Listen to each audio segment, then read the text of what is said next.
Good morning. Today what we're going to be doing is doing our assignment that is going to involve measuring real objects.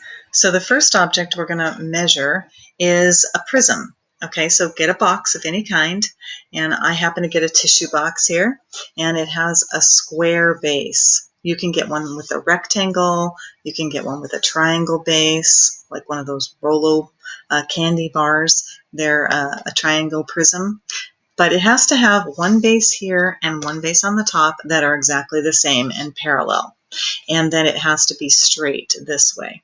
Okay, so not a pointed object, not a pyramid or a cone. It has to be a prism.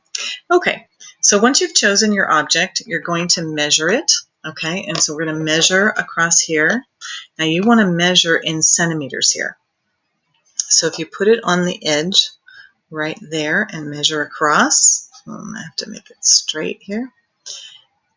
Notice that mine was a little bit too long, so I actually had to end up marking it with the 10 centimeters and then moving it over a little bit and measure some more. Now my centimeters are right here on the protractor.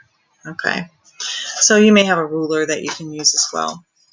All right, so I measured this and I measured the length this way, and then I turned it and measured the width this way right here, and then I measured the height. Okay, so let's take a look at what I found. So it was 11.5 centimeters in length, 11.5 centimeters in width, and then 13 centimeters in height.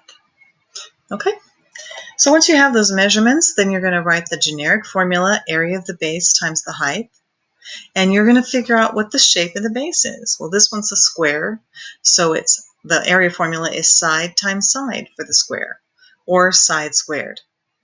And then we're going to multiply that by the extended length or height here. So we plug in for the sides, 11.5 squared, or 11.5 times 11.5, either way you want to think about it, times the height of 13. So 11.5 squared is 132.25, times 13 gives me 1,719.25 centimeters cubed.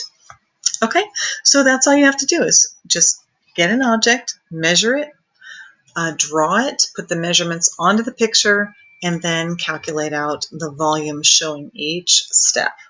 Okay? Next, we have our cylinder.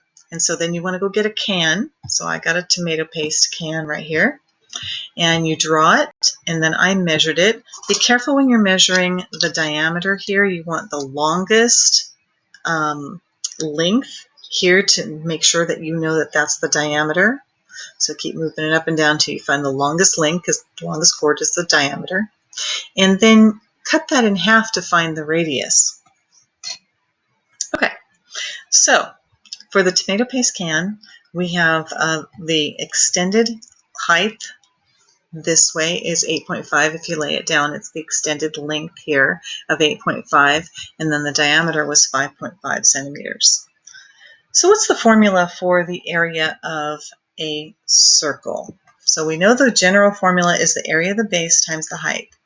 But for the area of the base is a circle. So what formula do we want to use for the area of a circle?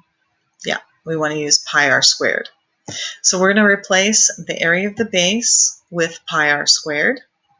And then we're going to plug in for our radius and for our pi. So I'm going to let you go ahead and stop the video here, and you're going to plug in pi, and you're going to plug in 5.5 times 5.5 for the radius squared, and then times 8.5 here.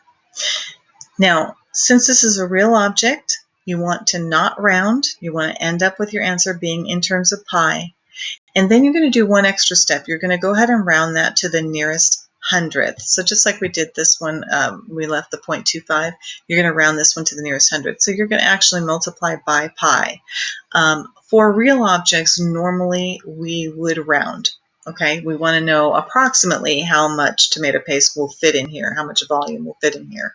So for that, we would want to round. Okay? All right, that's your assignment. Thank you very much. If you have any problems, remember to just reach out and give me a call.